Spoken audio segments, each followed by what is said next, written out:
When I first came out of the theater, I remember I just had to sit on the edge of the pavement. I sat there for a good 5 minutes and then I walked to the streets of Paris for a couple hours. For me, everything had been turned upside down. All my ideas about the cinema had been changed. Whilst I actually was watching the film, my impressions were so strong physically that I thought that if this or that sequence were to go on for one more shot, I would either burst into tears or scream or something. Since then, of course, I've seen it at least 15 times, like most filmmakers of my generation. Those are words from director Alain Resnais on Jean Renoir's 1939 film, The Rules of the Game.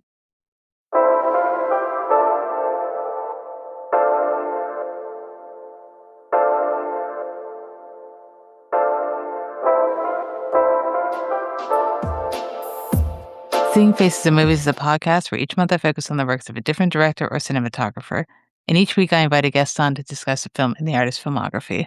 I'm your host, Felicia. Today we're talking about The Rules of the Game. So a very quick synopsis of the film is a bourgeois life in France at the onset of World War II as the rich and their poor servants meet up at a French chateau. The film stars Marcel Derriot as Marquis Rabat de la Chenailliste, Nora Gregor as Christine de la Chenailliste, Roland Toutain as André Jurieu, Jean Renoir as Octave, and Mila Parelli as Geneviève de Marat. It's written by Jean Renoir and Carl Carr, cinematography by Jean Bachelet, directed by Jean Renoir, edited by Marthe Huguet and Marguerite Renoir, and costumes by Coco Chanel. Today I have on John Pennington, who is a returning guest from an earlier series in the show. We talked about The Brood, David Cronenberg film. It feels like a bit of a departure here, but we're well-rounded cinephiles, and I love that we're talking about films from kind of somewhat opposite, spectrums. But John, I'm so glad to have you back on the show. It's been a Thank long time you. coming. Uh, thank you. It's always an honor. I appreciate it. Thank you so much.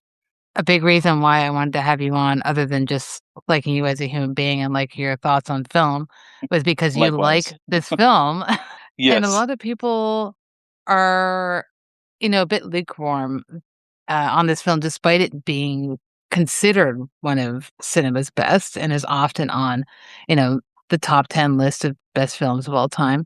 hmm Wondering what your relationship is to this film, if you remember the first time you watched it, and if you've seen any other Renoir. I've seen one other Renoir, and that was Grand Illusion.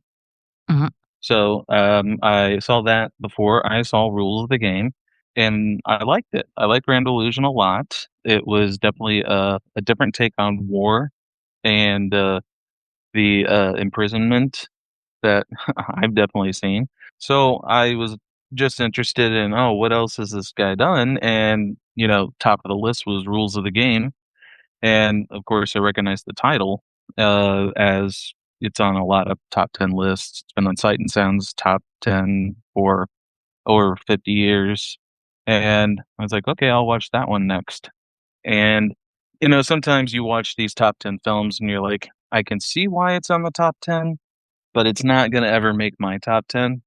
Mhm. This one, it made my top 10 and almost made number one for after the first time I saw it. I went back the next night and rewatched it just to make sure I had seen what I thought I'd saw. Yeah. So I think it's wonderful. I think the writing in it is so well done. Everything in it is so well done. But yet I could also see why it had such a controversial release when it first came out. So, which I'm sure we'll Yeah. touch on at some point. I love this movie and its escalation to the screwball insanity that will befall the characters. So, yes, it's in my opinion almost a perfect picture. Mhm. I Yeah. I very much agree, and I I don't know how to say this without sounding like I'm condescending or judging, but whatever, I guess it's my show. I feel like I just don't understand why there's a lot of friends that I have who we have, like, similar taste, And it's not that they dislike this film, they're just like, "It wasn't for me," which is fair, but they consider probably The Grand Illusion being a better film, which again, that's their opinion. I prefer this one to Grand Illusion. Yes. It's not even the same league in my opinion. There's other films of his that I would put above Grand Illusion, and it's still a film that I like, but Rules of the Game, every single time I watch it, I'm just so amazed by how he was able to handle all of these characters, which I'm Mhm. sure we'll get into. But this being the first episode in the series, because I like to open up with a big one. I typically this is where I give a bit more of my history with the director or cinematographer. So my background with Renoir stems back to actually being in high school. So for the listeners, I'm from Canada, and in Canada, a lot of us speak both French and English. So I went to a full French school where we didn't speak any English except for English class, I should say. Sorry. And that's relevant because in, I don't know, maybe it's like grade 10, we had to do a big project, like a big 10-page essay and a 30-minute presentation on a French figure.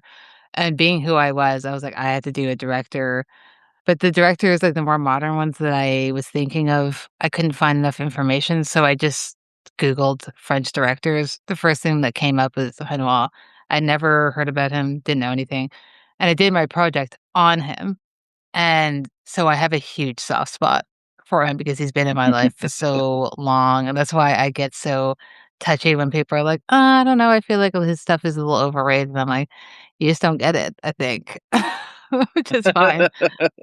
But I've seen not every single film, but I've seen, definitely 3/4 of them at this point, and there's none that I outright dislike. There's obviously some that I love. That comes with the territory of any artist, but I think Right. that it's difficult. Sometimes those top 10 lists are kind of a little disservice to people because people are like, "Well, now it needs to prove to me that it's as good as Yeah. everyone thinks." So his often having 2 films, because it's usually Rules of the Game, Grand Illusion are both on those lists. People are kind of like turn up their nose to that, which I get, but I think that people need to, you know, form their own opinions and maybe give it a rewatch because 'cause they're very, very layered films, that's for sure. Mhm. Um, but here talking about Rules of the Game, we mentioned that it is considered one of the most important films in cinema history, but especially in French film history. Mhm. But as you mentioned, when it was released, it was not liked by audiences or critics at all, and it's interesting because the films I am gonna mention this in the second segment, but he was at the height of his career just before he made Rules of the Game because the last 2 films he made were huge hits, one of them being The Grand Illusion, and so he was kinda just given free rein to do what he wanted, and he releases his films and people were like they essentially thought that they were being criticized, and sometimes people don't like to see themselves reflected. Mhm. Yep. In a light that's honest. And later, the French government bans this film for being, in quotes, "a bad influence on the youth." He does cut the film, recut it, and he reduces it from its original run, which is the run that you would have on the Criterion of like 145 minutes, or no, an hour and 45 or so, to like being an 85-minute long film. And for a long time, that was the only copy around. It was reconstructed in the '50s, and now we have the full version. So most of us nowadays have only seen the actual full version of this film. It's interesting because he is a person who was part of the First World War, and he sensed the impending, doom looming over the air of there's probably gonna be another world war happening. Mhm. So he writes a story about how people know something bad's about to happen, which feels very relevant in today's world. Um, Yeah. and they're just like, I know this is happening, but I don't really want to admit it, so I'm gonna immerse myself in my own life. So I'm wondering how you feel about that concept and how you feel he delivered on that because it's a tragedy, but it's also a comedy. It's not a straight up drama. He is making light of people who just want to not acknowledge what's going on the outside of their estate, and you can't Mhm. necessarily blame them for it, but it's interesting how he manages that. I wonder how it resonates Yeah. with you.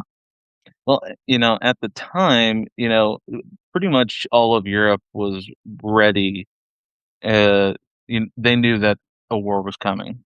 There was no appeasing the leader of Germany at that time, or I don't want to say his name.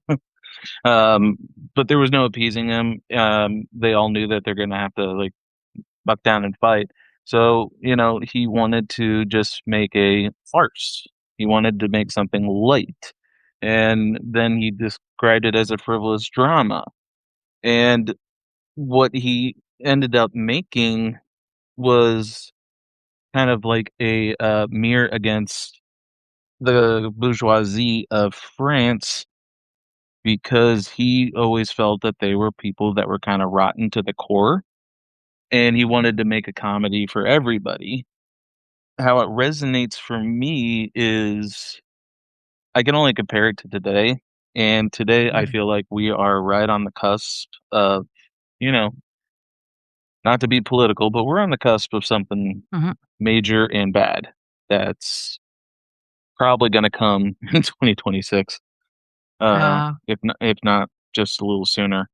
Um, so this film feels like, okay, gives me kind of hope because it's like, okay, we've been here before. This film has a great resurrection story, and, we came through the world came through the complex it get through. So when I look at this, which is, and some people find this film very cynical, I actually look at it today with, like, a ray of hope. yeah, that's very interesting, and I think especially in today's climate, it would be a great service, especially for those who didn't necessarily resonate with it on the first watch, to rewatch it because it feels very evergreen, unfortunately. It's always unfortunate when these films feel like it hasn't aged, Yeah, really much at all, other than, costumes and whatnot. That's we can all adapt to our minds to that, but story-wise, it feels very much like we could just transport this to today yeah, and eh, we'd be having the same conversations. And I think this film often gets described as a war film that never shows or mentions war. And mhm, I think that's really an important fact about this story and how he goes about, being, criticizing the bourgeoisie, but also criticizing what's happening in the world. Of this is mhm. something, to even today, you don't want to talk about politics, but you have to, but you sometimes are like, "I just am not in the mood to have that conversation," but you know that this is Or something even say there. specific E words.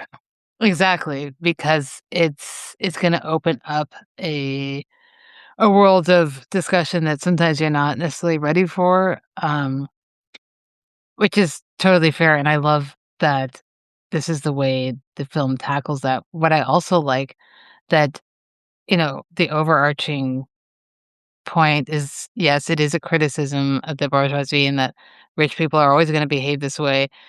The upper class are always gonna behave that way. The lower class are always gonna be there, to clean up their Mhm. messes and Yeah.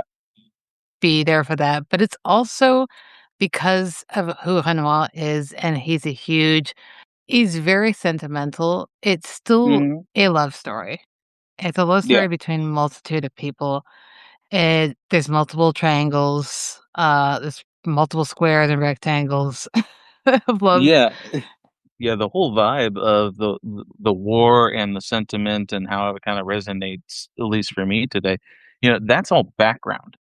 Mm, The actual plot, is a bunch of different people love each other, but they don't know how to express it, and they're kind of indifferent as to what happens to all the people around them when they do go after what they want. Yep, So, exactly. I mean, that's I think why for the people who do love this film, that's why it's considered one still to this day. That's very important.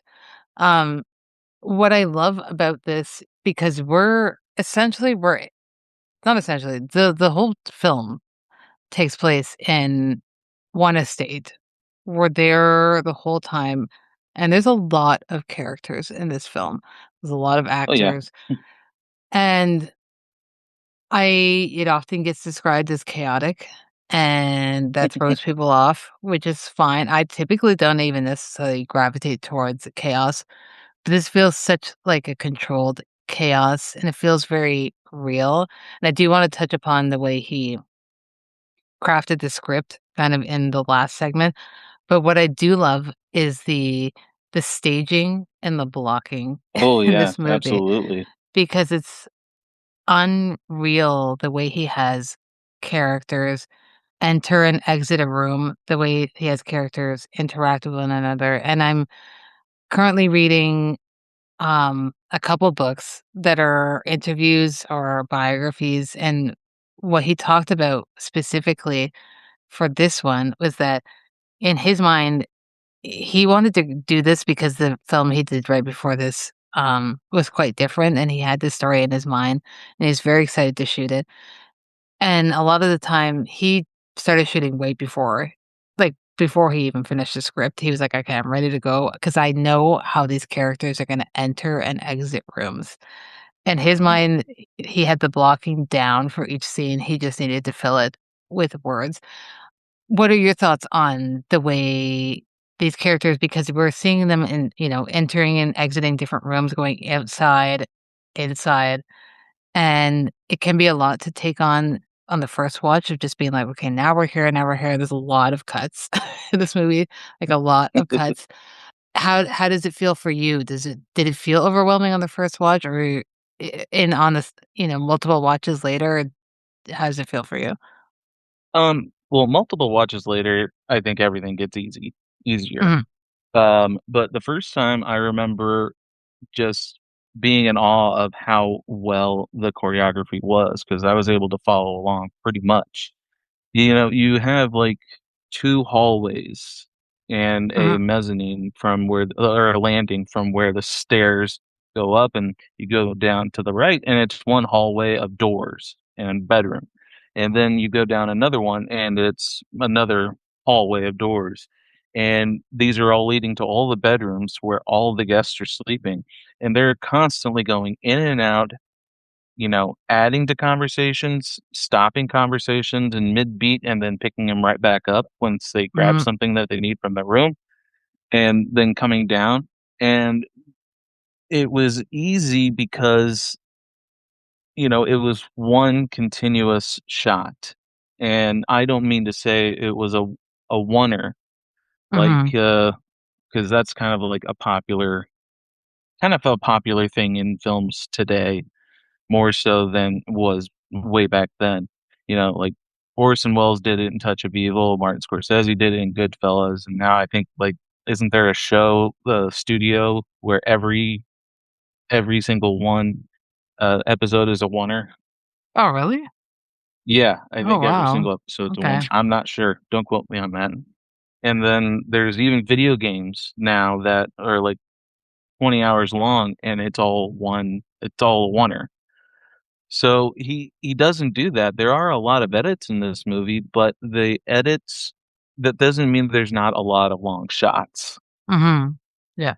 And the and how they push the technology of what they had at the time. So they used a lot of deep focus, which is challenging, especially in those days, so that you could get you don't have a blur of you don't go like a few feet beyond the focal point of the shot, which would normally in a movie like this be the actors. and then Yeah. you can't see, and then it's blurred and you can't see the background. No, the background's always in a really nice focus so that you can see these people just coming in and out all the way up and down the hallway, and it makes it really, really fun. It's almost like watching a play at that point, but it's never to the point where it is watching a play being filmed and you take the cinema out of it. Yes. And then towards the end, where you have two of the male characters each subduing a female character, and in parallel, in the foreground, he's pushing one into the room to lock the door so that she can calm down. And in the background, the other guy is doing the exact same thing, and it's almost matched up mirror for mirror. Yep. So, Which is great. On it plays on the comedy bits, and it reminds me of a lot of, like, early Marx Brothers stuff where they would do stuff mhm, like that, but they couldn't the technology wasn't there for, um, deep focus, so it was, like, a lot more tightly knit of them doing mirrored things. What I love about that is his handling, again, of all the characters and how it never feels to me like you need to remember everyone's name, where you're like, "Okay, I need yeah, who's this? Who's this?" It's like, this is a room full of people. If you were there, chances are you don't know everyone's name. And what I enjoy about this is that the estate feels very lived in. mhm, And because we see estates, we see castles and stuff on a lot of films. I'm thinking even some like Vincent Price films where they all get invited to the estate and yes, they're in like certain rooms, but then the rest of the place it seems empty. This feels like I know we're filling every room. We have enough space for everyone, and there's people running around, there's staff running around, there's guests running around. And I I love his treatment of everyone where he puts focus on the characters when they need it, as opposed to be like, "I mhm, need to make sure that everyone knows." It's not a TV show where you're like, "Okay, I need to give this person their moment." It's a film, and there's people who are the leads, even though it's an ensemble film, there are characters who are the leads, and there are co-leads, and then there is background and extras. Him being mhm, one of the leads of this film, he plays yeah. Hannibal, plays Octave, and, I don't know if you have a favorite character in this movie. I loved Octave and Lisette. They're my favorites. Yeah, I love both those characters, but I think the one that resonates at least the most with me is Christine, Yeah, she's because great. yeah, she doesn't come from this world. You know, she and Octave were friends in their youth, and that's how Octave came into this world. She came into this world when she married Robert. Mhm. And so she is just, at the end, she's just searching for connection, and she doesn't know who to get it from because everything's Yeah. happening and she's just getting really befuddled and confused. Um, and turns to her friend Octave, and then what does Octave do? He tries to run away with her too. So yeah, I feel the most for her. So I think she's the character that I like the most, simply because I feel like she's the tragic character in all of this. Yeah. Even though there is a death in this movie, but Yep. um, and many rabbits. Yes. Well, okay, so that I was like, I need to transition to that. I don't know how I do it, so I'm glad that you did it for me. Um, I love this movie. Okay?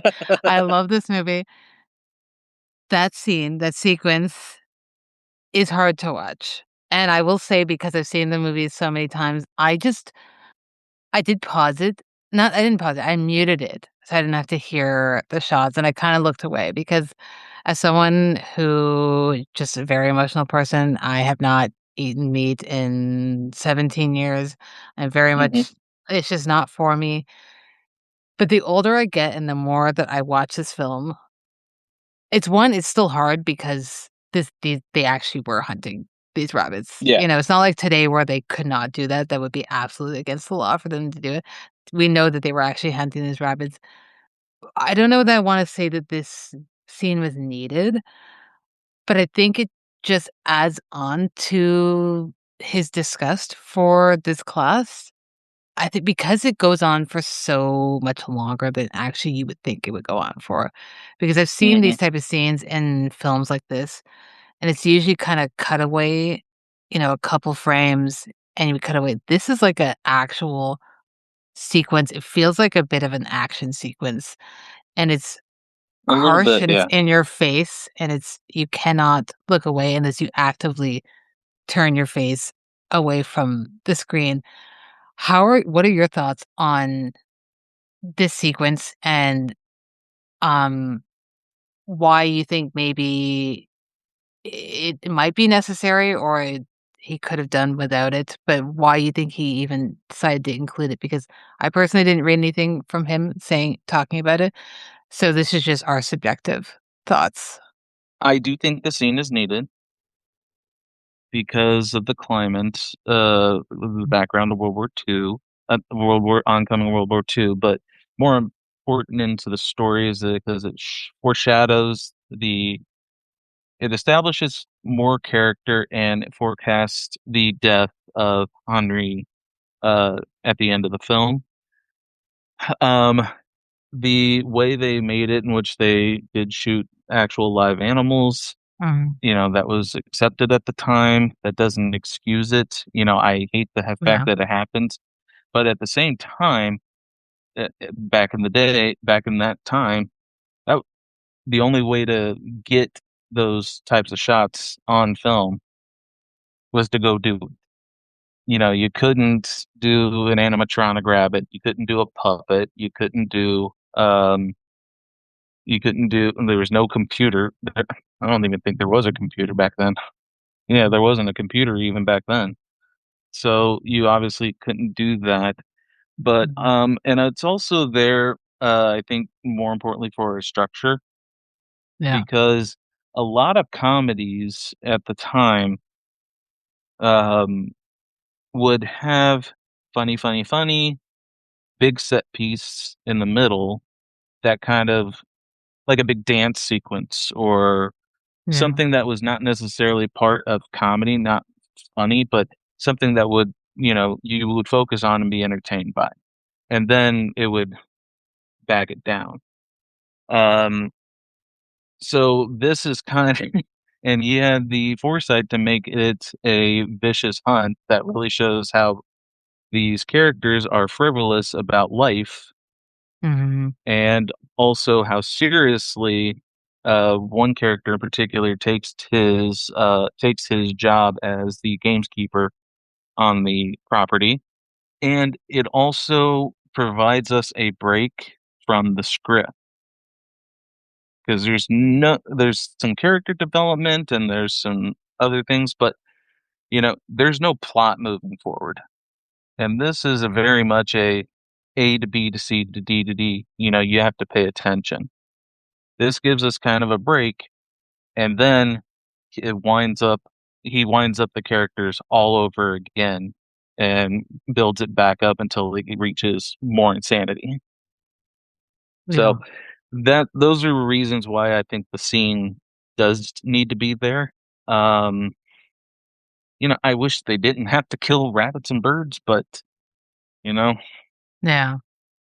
It is what it is, yeah, we've seen it in other films, and it is hard to watch, but unfortunately, by the time it's on screen, it was already done. I'm hoping it was like a one-day shoot and they didn't have to go and reshoot this. I don't no want to know, comment. to be honest, but I do very much agree, and I hadn't actually thought about it that way, but it made so much sense when you were talking about how this is the break in the film. It's a weird relief point, even though it's very tense.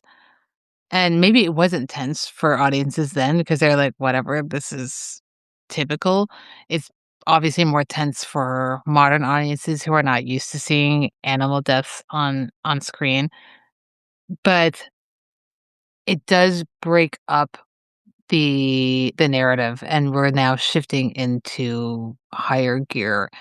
And not that it becomes Yeah. super serious, but the comedy elements are kind of now taking a back seat as we get onto, the eventual death of a character and heartbreak of many characters and people discovering, you know, others' intentions, which were kind of Mhm. masked in the first half of people just being like, "I know how I feel, but as you said, I don't know how to express myself, despite the fact that I know this person, but I don't wanna put myself out there," because most people don't, and that's something that a lot of people can relate to. And I know a lot of people are like, "Why should I care about these rich people?" But it's not just about the rich people. There's a lot of staff members there who we get to see their lives too. It's not like they're just in the background, like a lot of other films where, the servants are just there to bring in food and, tidy up. We get to see their lives. They have personalities and they're Oh, very yeah. much involved, which I love. And it will tie into, again, definitely one of the double bills that I have for this. But I do want to talk about, because I actually have more to say about a specific trademark of his relying to the script that I would expand on more than I typically do. But before I get into the second segment of just giving the audience frame of reference what he did right before and after, wondering if you have any thoughts that you want to say before we move on, and if not, we can bring it back. Not so much about the scene, about the rest of the film. Mhm. Uh, from this point forward, it just ratchets it up, and you get a lot of examples that really show, the state of the characters. Like, for example, you have Octave, Mhm. who spends part of the movie trapped in a bear suit, Yeah. and which is humorous to begin with, but he's trapped in a bear suit because no one cares enough to take it Yeah. off. So I that know. kinda shows you that what a lot of these people think of Octave, you know? Mhm. It's like one of the rules of bourgeoisie is, never give an inch, never, do that. So the fact that they're doing that to Octave, and the only friend he really has that will take it off of him is, Christine, and she's occupied. Yeah. So that also makes, Octave, somewhat, you know, sad, I think. Mhm. A lot of this is, look, as he's mentioned, it is a tragedy. There's a lot of sad moments, and I think that it's so important that this film is called The Rules of the Game, and the French translation is Règles du jeu, which is it's a very direct translation of this film, and Mm, it is very much these are the rules of the game. Like, we are not gonna divert from these people. At the end of the day, they might play friends with the middle or lower class, but at the end of the day, they are not going to stick their neck out for you, even if no, it's just something as simple as taking a bear suit off, because to them, that's amusement, and they would never get stuck in that position, but they like to watch someone get stuck in that position despite the fact that this is someone that they have over and they consider a friend, but are they going to risk their lives when it comes to, you know, what's coming, AKA the war for these people? No. And we get to see that in their interpersonal relationships. So I think titles are always important to film, but sometimes titles are very relevant to the film as opposed to just something that they decided they need to give a title. This perfectly describes the film. These are the rules of the game that each member of society unfortunately has to play. And unless you're willing to break those rules, which none of these people are, then you have to play along with, and a lot of mhm, us are playing along with things as much as we like to think, "Oh, I'm trying to break these rules," and you might be breaking them a little bit more than they would back then, but we're still playing by a lot of rules that have been Yeah. imposed on us. Um, Mhm. Again, which plays into how this film is still so relevant today. Yeah. And, it's interesting, and I remember what I was gonna say, and it ties right into what you were saying about this. The people, the servants, you have very upper class, the Hoyt, and then you've Mm, got the servants. And in terms of their social structure, they pretty much are mimicking their their higher ups. yep, So anybody that tends to Robert is typically thought of as the highest and everything, yep, to the point that his valet starts having a conversation that is anti-Semitic at the table by saying, like, the only problem with our guest is that he's a mitnik, yeah, and everyone else, no one like stops him or anything. In fact, the chef, comes and adds to the conversation about it.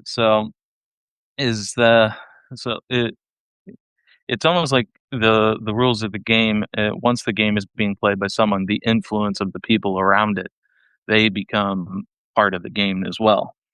yep, exactly. And the ones that seem the least amount affected by the game are Henri Mhm, and uh, Octave, but even Octave succumbs to it towards the yeah. end, and Christine, and thereby Lisette. No, I'm glad that you brought that up because, as you said, there is a hierarchy even within the classes. Because you can be lower class, but you could be the upper echelon of your lower class, where you want to do something like, I'm going to put down a group of people by, saying something anti-Semitic to be like, well, I'm better than they're lower than me. Mhm. And, you looking outside on the outside looking in is like, why are you why are you doing that? But that's just how, unfortunately, again, how human beings behave. You see it all the time. You still see it of people just putting down. They're always going to want to put down someone that they think is below them because they want to push themselves up. Now, I'm not Yeah. saying everyone thinks that way, but a lot of people Mhm. do. Oh, yeah. More than you would care to admit. It's more people who think that way than don't. Yeah. Yeah. And if they're not trying to put themselves up, they're associating blame with why they're not up higher. Yep. That's a big thing that I found. Another thing about this film is that if it didn't have the touches of humor in it, this would be a very, very upsetting, dark movie to watch. Exactly. So that's why I think it kind of, ties back to our previous podcast together, The Brood, because Mhm. at the end of the day, they're both very dark comedies. E exactly. So That's a good way to tie them together for sure. yeah. It also is kind of shocking to me why people you never know how audiences that happens with a lot of films where we look on a film, an older film that is so revered, but when it was released, was hated on. And I'm sure there's modern films that are hated on that will be revered 20, 30 years from now. That's just how mentality Mhm. works, how audiences work. But I think the humor is so important, and it's so Renoir to do that, to be like, "I am not trying to depress anyone. Real life is depressing enough. I want Yeah. to show you a reality, but I'm also trying to be light about it." So, and I think he does a great job at it, obviously, because Yeah. that's why we're talking about the Yeah. movie. And he also demonstrates that not just because he made the film, but he put impeccable craft behind it. I mean, some of the camera work that they were successful at doing hadn't been done to that good of extent in films before, and this is 2 to 3 years before Citizen Kane. Mhm. which is kind of the end all to be all of craft, and like where film really started showing like technical expertise behind it. And Yeah. that film is often thought of as the pioneering of deep focus and split imaging, where you have character in the foreground and the background, and it's split down the middle so that both can be in high focus. And this film's doing it. The one thing there's nothing you cannot like a film of his, but you can never say that he is just half-assing something. He's putting every single effort into it, which I think ties very good into the second segment here of before and after. So, Mm, what he does right before, The Rules of the Game is a film called La Bête Humaine. I think in English it's called The Human Beast. So this, stars Jean Gabin, who, if you're familiar with, The Grand Illusion, he's the main star on that, so he stars in this one as well, and Simone. If you have seen, the original Cat People, she is the woman in that. So, mm, they're both in this. This is an adaptation of an Emile, Zola novel. It later got readapted by Fritz Lang in one of his American films, that starred Gloria Graham, and then it also stars Glenn Ford. He does this after The Grand Illusion, mhm, and both of these films are huge successes. And like I mentioned, he was at the height of his career. The film itself is kind of considered one of the early precursors to the film noir genre. It can't necessarily be considered a noir because it's before the noir genre became a thing, but you can see the elements that a lot of directors, French and American directors, would have taken from this and put into their own films. But because it was such a success, he was able to just kind of do what he wanted. And mhm. typically, when we look back on directors who are given free rein after a huge success, the film that they do after, it's now probably considered like a masterpiece, but a lot of people are like, "Oh, no, I don't want that much of your personality in Yeah. this movie." But he said that working on this film, Le Bâtiment, made him want to break from naturalism and move towards something more classical and poetic, and that's when he started thinking about the rules of the game. Now, I Mm, still think that there's, very much parts of naturalism in this, which I wanna save for the last segment, but I can totally understand what he's talking about of wanting to make something more poetic and, um, having something be more classical in the sense of having this huge ensemble looking at a certain class of people and judging without feeling judgmental, it never feels like yes. he is like, "Oh, look how bad these people are." He's like, "I'm gonna show you how this class is. These are just facts, and you do what you will with that." So then he thinks of, Rules of the Game, and he writes, directs, and produces that film. As we mentioned, Rules of the Game bombed at the time Oh boy. and was bad. And Mhm. he says that he was, like, so kind of distraught by the reception that he was like, "I either retire right now or I leave France." So he leaves France, and he goes to Yeah. none other than, America, and because he's known at this point. So Yeah. Hollywood is like, "Yeah, for sure. We've taken in a lot of European directors who have made a lot of great films." So he comes to America and makes his very first Hollywood film called Swamp Water, and this is in 1941, so this is a couple of years after, Yeah. Rules of the Game.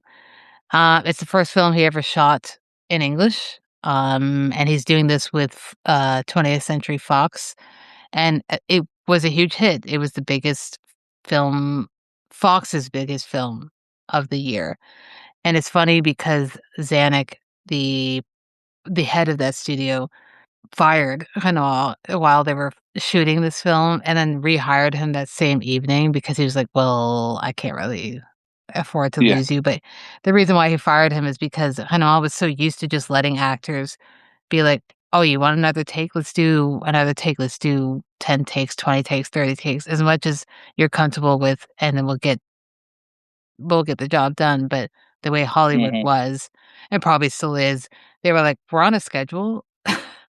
You cannot be it's like a 1 to 2 take One take, two situation, takes tops.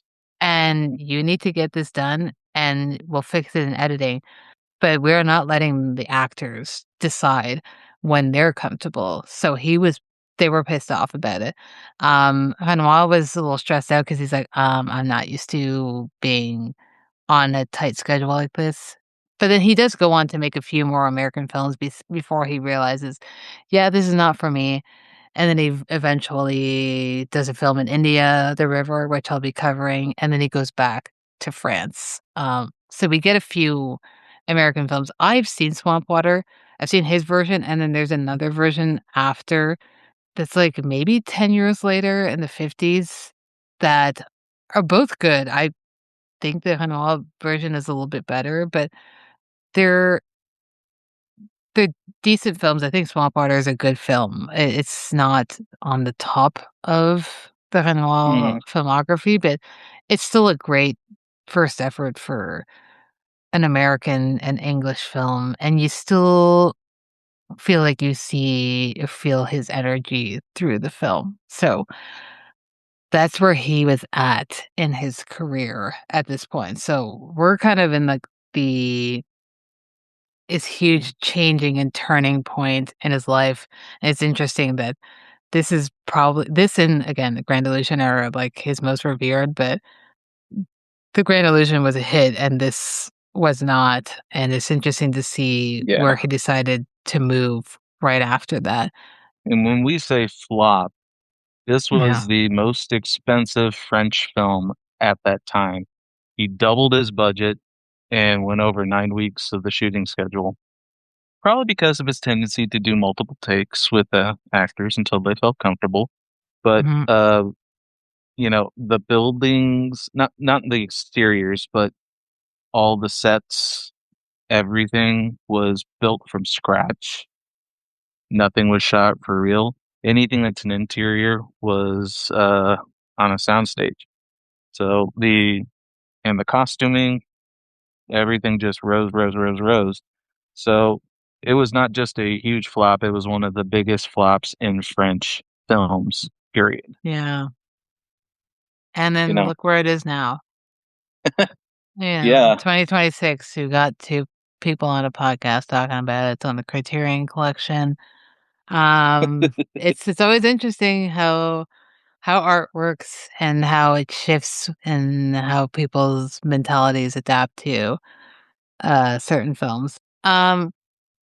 Okay, so that was before and after. Just so you know where he was at, but going into the last segment, just the trademarks.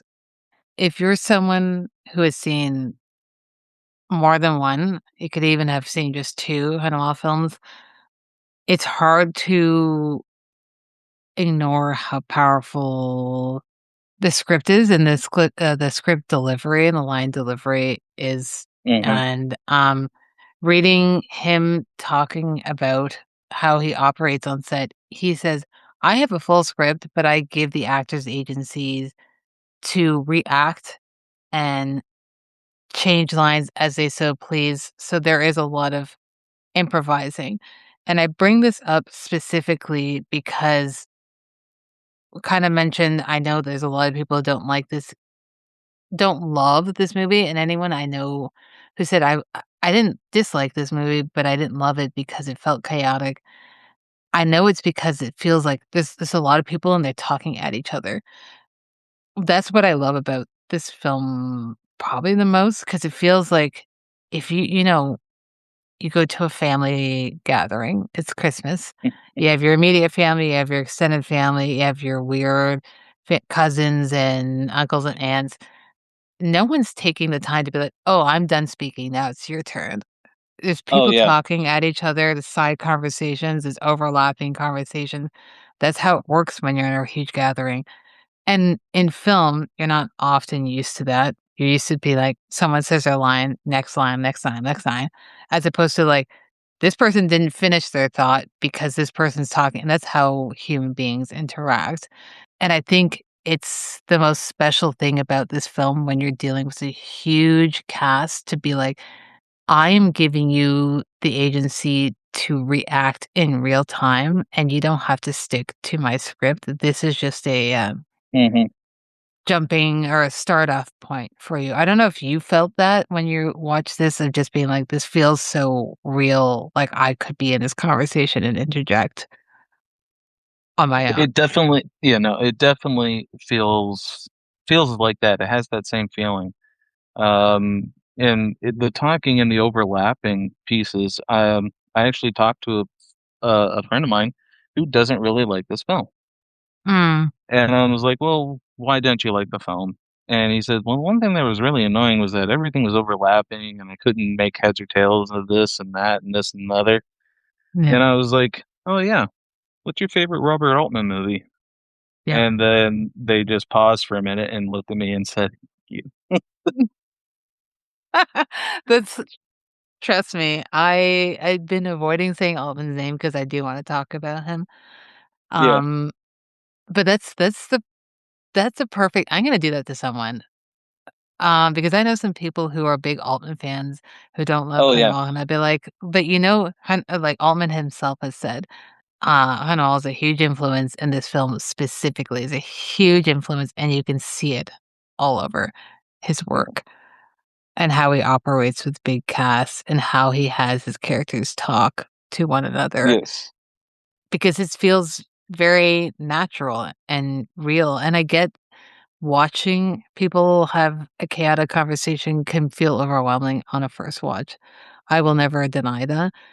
But on a second watch, you just kind of have to go with the flow and Mhm. experience what they're experiencing because it just is like, go out with a few friends and see how the conversation goes. You guys are that's how if you have even just 3 people, there's gonna be an overlap of people talking Mhm. over each other because 'cause you're excited to talk or you're mad or you're happy, whatever feeling you have, that's just how people talk to one another, and I consider that a trademark of his because a lot of his films have very humanistic conversations between characters of people who are having very real conversations, Mhm. and it feels like you've just been dropped in and you could interject yourself as opposed to be like, I feel like I'm intruding on a conversation between 2 people. This is a conversation between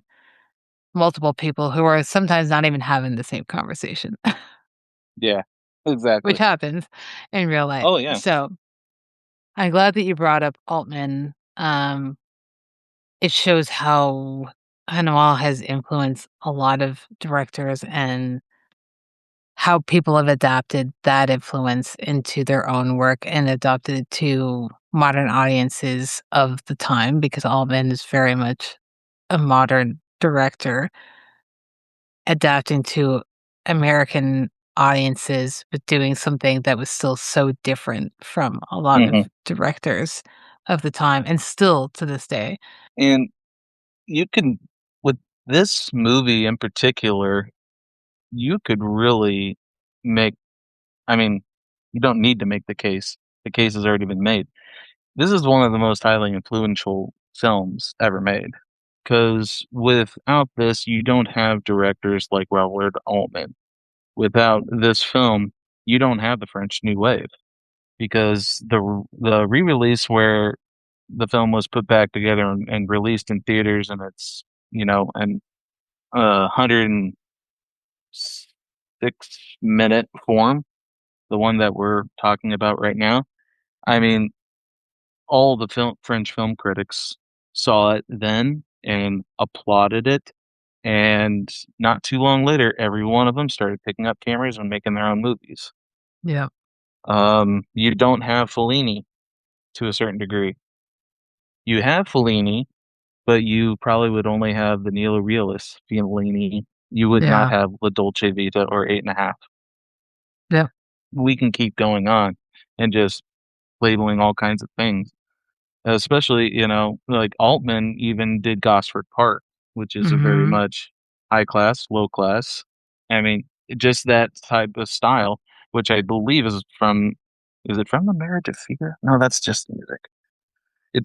I don't think Renoir was the first one to ever use that story construct of the upper house and Mm-hmm. the lower house, but he definitely made an influence on it. And now you have a lot of people in today who love programs like Downton Abbey Mm-hmm. or Yeah. The Gilded Age, Mm. which is very much um, lower house servants, upper house rich.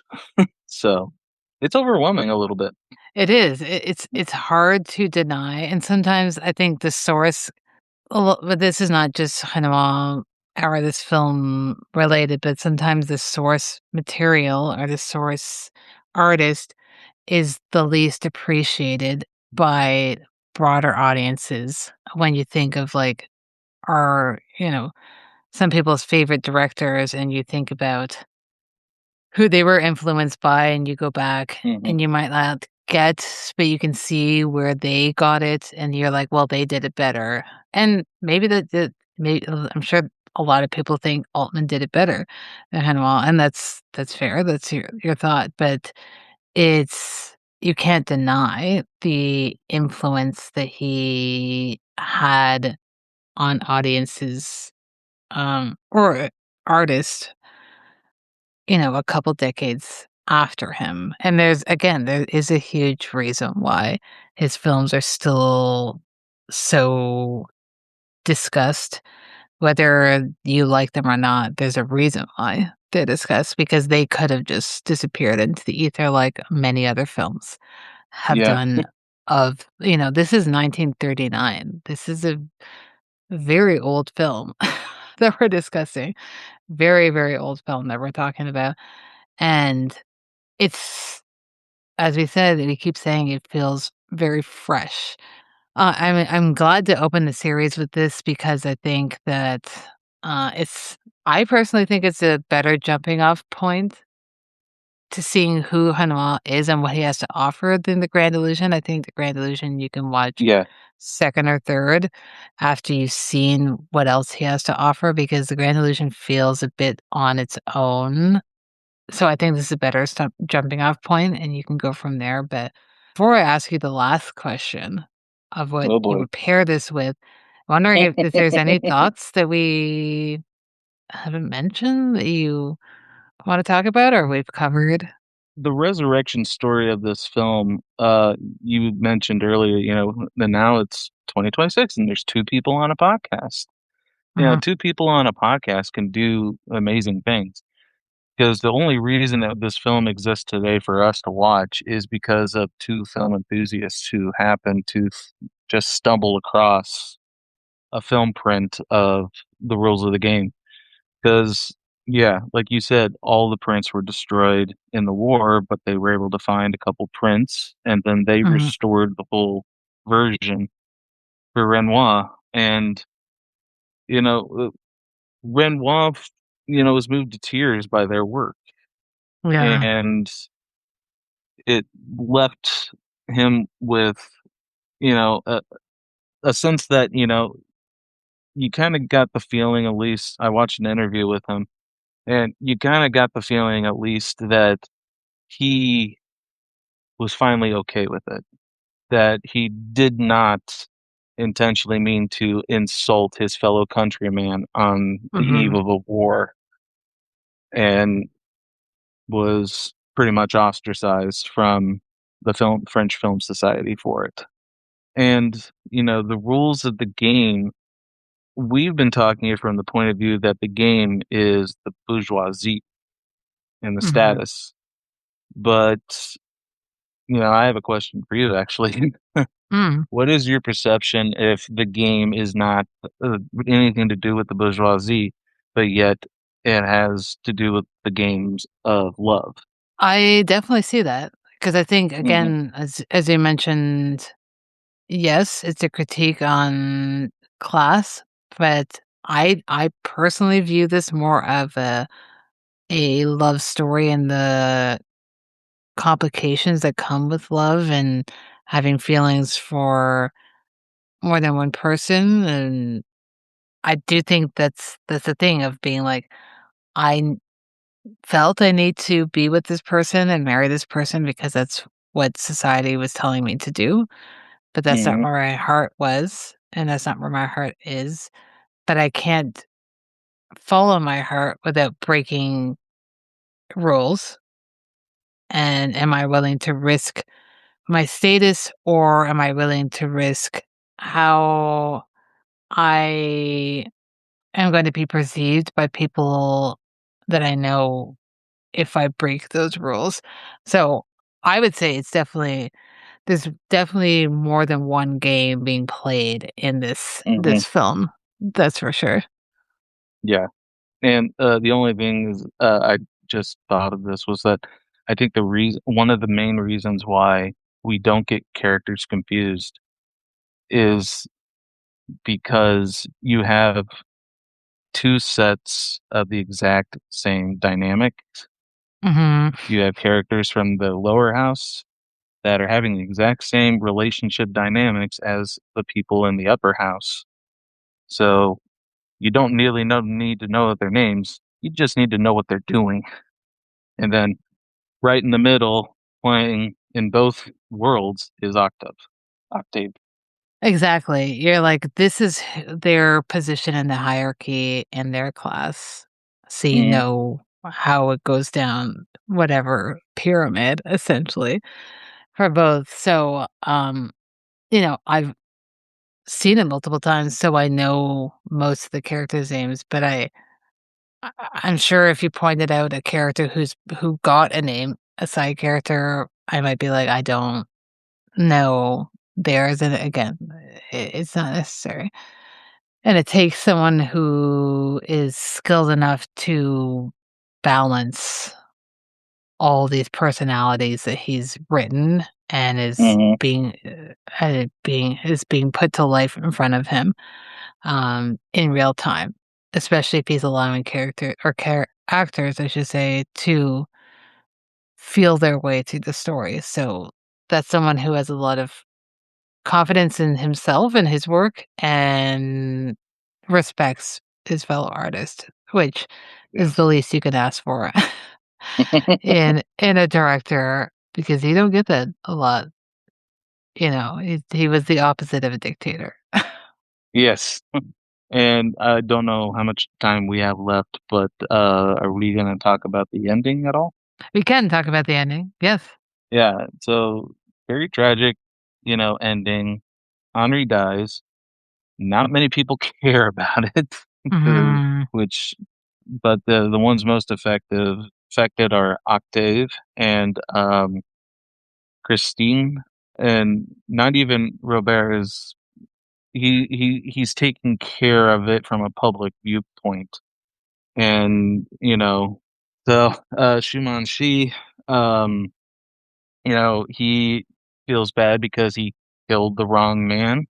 He was trying to shoot Octave and ends up shooting Henri. And so he's going to get off, he's going to be fired, and that's it. So he's getting away with murder, which I think, it's the way the film had to end. Uh, And the interesting thing is that to me is that I did get to see a side by side of the 81-minute version Okay. and this longer version. Mhm. And towards the end, they cut a lot of what mostly got cut was Octave scenes. Renoir just kind of cut himself. He cut he kept cutting himself out as much as he could. So he and Christine, it was never revealed in the original premiere version that they were going to run away together because that scene was cut. So, and you kind of left with you don't know why Octave just kind of runs away from Christine in Yeah, the house when he says, "I'm going to go get my coat." And then you think that he's actually helping set up Henri's murder because he immediately gives the coat to Henri and says, "Go to Christine." that's very interesting how that would be framed, because now that Yeah, makes him a lot more sinister than he's been led to uh be throughout the film. yeah, Yeah, I could see Hanaud being like, probably so upset by the reception that he was like, maybe I'm the problem. Remove myself."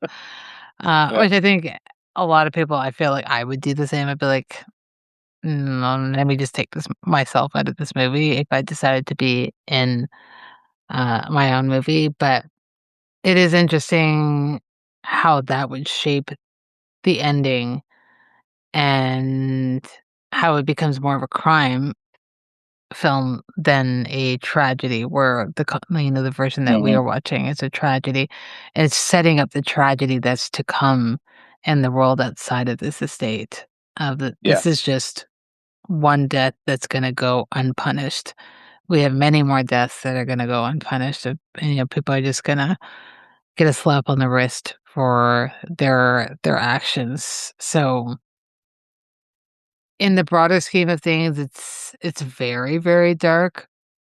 But as you said, it takes a director who can see the light and see the hope in hmm things, as you mentioned, to make it not feel very depressing like a lot of other films of the time that are dealing with impending war or early war beginnings. This doesn't feel like, this is the end for us. It feels like this is a hump we need to get over. It's a bad hump, but we will eventually get over it. you know, and the indifference that of the people in this film of death and murder, kind of makes you think that, their indifference also probably contributed a lot to World War II Yep. because something was clearly going on and nothing was happening, Mhm. which is also scarily present today. Not to end on a dark note. I was gonna say, how do I come from this? Because I'm like, I don't even need to spin it in any other way than it's dark, but it's a fact, and we hopefully need to see that there is a light at the end of the dark tunnel, but when you're at the beginning of that tunnel, it's obviously Yeah, difficult to see, and we're at the beginning of it. yeah, and this film still does give me hope. Exactly, and that's the best way to end that on. But I do, before we actually end it, I do have a question for you, and that's the double bill question. If we're pairing this with another film, if you wanna create a night of, like, I wanna show my friends Rules of the Game, but we have some time, let's watch 2 movies, what film are you pairing this with? And you can have more than one option if you have it, but what film are you hmm pairing this with, and what's the reason for that pairing? I am not great with pairing films. It can be And anything, though. It I doesn't have to be a I direct one. I have two. Okay. Uh, I have two. One is lighter, and one is it's dark, but it has dark moments. Um, the lighter one that I thought was comparable to this was City Lights. Okay, yeah. Because even it is a satire. It's a Mhm, satire of um the rich. It's the satire of how the homeless population is treated. mhm, And it is ultimately a story about love and seeking out love. The big difference is that one is told almost exclusively with dialogue, mhm. being the Renoir film, and the other one is told almost explicitly with action. And it's definitely not as dark because it has a very Yeah. bittersweet happy ending. Um, and the other one I thought about pairing this with was Robert Altman's Nashville, Hmm. Yeah. which I think actually now that would probably be the better pairing, as you're entering a world. It's not trying to be a satire, but you are entering a world of, in this case, country western music, Hmm. and you have a lot of characters who are very indifferent about each other, and a lot of lost love, and then there's a tragic death that ties everything together at the end. Yeah. So, and we've already kind of spoken about how Altman was influenced by Renoir. So those were my two double bills. No, those are perfect. And I would back those for sure. And I did think about Nashville actually watching this because I was thinking about Altman and one of I had two pairings technically, but one I'd already mentioned. So I'm going to say the obvious pairing would be Gosford Park. Hmm. If you want something that's like a direct influence and more updated, and even now, I'm sure there's, as you mentioned, there's TV shows that are probably are further updates of that because I don't know if Downton Abbey is an adaptation of Gosford Park or it takes a lot of inspiration. I haven't seen the show, but I always All hear it. it, all three are written by the same guy, Oh, okay. but I don't think that so similar worlds, but no characters or plot Okay. through lines or anything like that. Oh, okay. Yeah, I think his name's David Julian. Yeah, Oh, he wrote Gosford Park, then hit it big with Downton Abbey because Gosford Park did well, but it wasn't like yeah. and now he's working with HBO on Gilded Age. Oh, wow. Okay. I did not know that. I have seen Gosford Park, but I saw it once. But my other, what I would probably say is my actual double bill is another French film. It's a comedy called Yo-Yo by a director actor. So he directed and he acted in this film. He's the lead actor. And his name is Pierre Ete. This is also part of the Criterion collection. So is it on the channel right now? Who knows? Because the channel does whatever it wants and brings things in and out. But it's part of the Criterion collection. But it's a film called Yo-Yo, and it goes through the. He is a performer, and he starts from being vaudeville and goes through the ages of being a performer until he has his own like TV variety show. And it's going through the eras and the how things are progressing. Why I want to pair this is because I think again, I'm thinking of the people I know who don't love Rules of the Game and are not picking up so much on the humor. And I think maybe Hmm. watching other French humor or comedies might pull that out for them. Hmm. And I think this Yo-Yo is a fantastic and insanely done film. It's so, so well done of a film, and I think that would be a good pairing to be like, "Hey, at the end of the day, Rules of the Game is still a comedy." And he's really not trying to teach you a lesson. He's like, "I think you're smart enough to get, what I'm trying to say. I don't need to teach you that, hey, this is bad, or these people are bad, or these people are good. I'm just saying, Hmm. things are nuanced and life sometimes sucks, but sometimes life is beautiful and sometimes you can laugh at our misfortunes. And there's some misfortunes, obviously, you cannot laugh at, but interpersonal ones you can often laugh at. So I think that would be a good pairing. And one of the things I actually meant to mention this before, and I completely forgot to ask you, do you think that if this film was done in English in America, or even like British English, people would like it more? Is it the humor, it being French that you're thinking people are not picking up on the comedy? There's always a certain amount of people that no matter what, at least in America, in the United States, that people will just never watch a subtitled film. Yeah. They will just never do it. So, where it's far more common around the world, far more common. So, I don't necessarily think that if it was dubbed, it would be uh, more widely accepted than in the United States. And if Hmm. it was set in America, I don't think it would have been as good of a film Yeah. because 1939, it's and the film's set in 1939. It's set in the contemporary time it was made. Hmm. The U.S. was not on the cusp of war. We Yeah. would not. America does not get involved in World War II until 1941, Yeah. whereas Europe gets gets into World War II in 39. So it wouldn't have that resonance.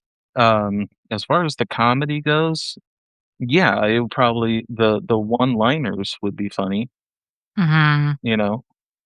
Like put it into this farce. Yes, sir, which one? Yeah. Or something like that. But I think the whole tone, the whole dynamic, and the whole thing would shift. It had to be a French film.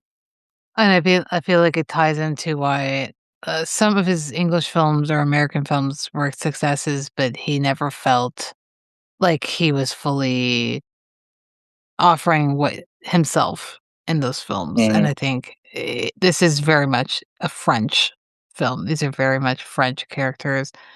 But yes, you can do something like a Gosford Park, but what Altman is doing is not a direct like I'm taking and doing directly what scene by scene. He's like, I'm now making these are American characters, and these are English speaking characters, and this is how we would navigate because we would navigate it differently than people in France would.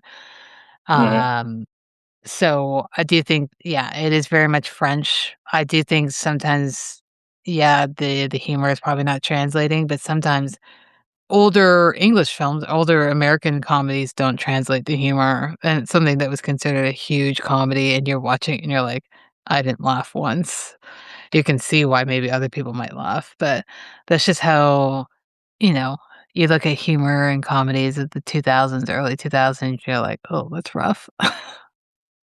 yeah. That's how things work, but yeah, I was wondering how you felt. Also, at least in the French, I don't know how else to put it, or Europe in general. Uh, Better way to put it, America are full of prudes, and you've got everybody in this film having affairs, doing this, doing that, and, the religion aspect then comes in like an anvil. Mhm, So this is not gonna play in the South, this is not gonna play in the Midwest. mhm, You're gonna get this to play in LA and New York, and that's probably about it. Just because it has the most diverse populations, but it's also 1939, so LA is well, no, yeah, LA is LA by that point. So no, I don't think it would've. There's there's still a lot of people, that I know of who wouldn't even watch Will and Grace or Friends or Seinfeld just because of the liberalness in terms of the yeah, sexual liberalness of those characters, and those are all shows that are very much tell, don't show. yeah. Well, maybe not Will and Grace so much, but but we're prudes.